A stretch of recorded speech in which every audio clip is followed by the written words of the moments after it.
So yan guys, mukhang marami tayong nakuhang itlog. Yan yung itlog natin na nakukulikta araw-araw. So ngayon guys, nandito naman tayo at nagbabalik para sa panibagong content. Ang content po natin for today is tips po para dumami po yung itlog ng ating mga inahing Rhode Island Red. Para marami po tayong makuhang itlog or ulam. Wow! Para sa ating hapagkainan. So, watch till the end. Let's go.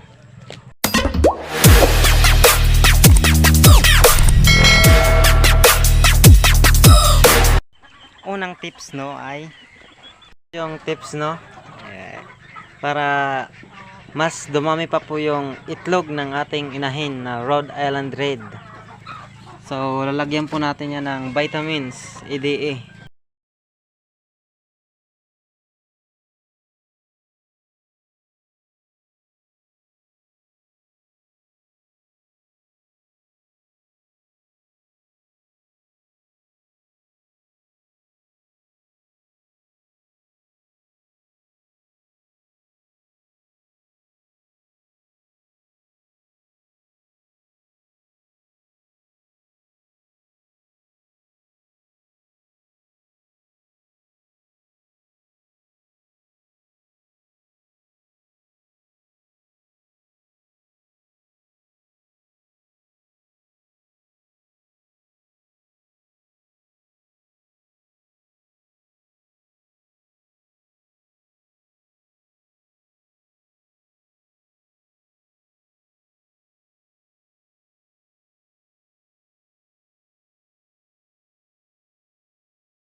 Mangitlog araw-araw.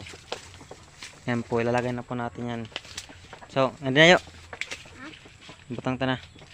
Yan po, ilalagay natin dito.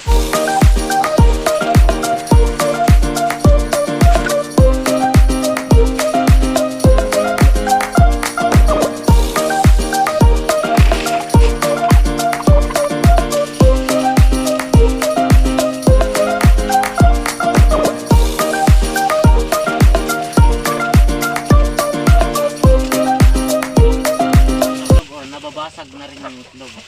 Ito yung nilalagay na. Siyempre po, kung gusto nyo ng inahin na malusog, dapat pakainin po natin ng organic na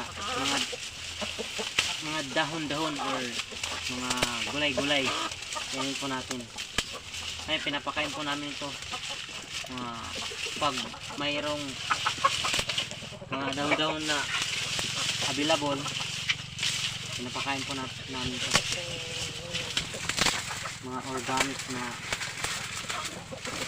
dapat kainin nila para mas malusog sila. At organic po yung itlog na maka-produce natin. So yan po.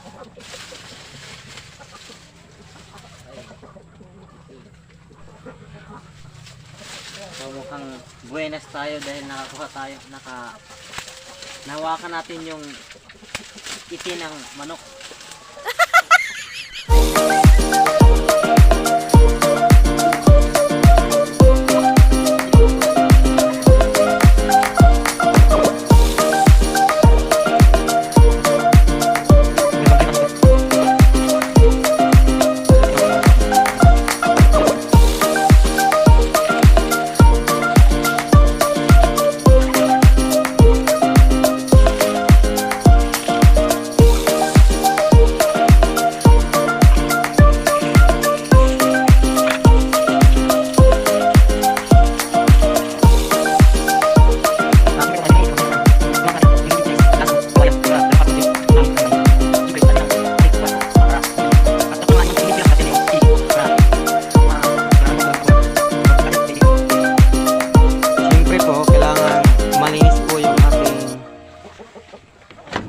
Ating kulungan.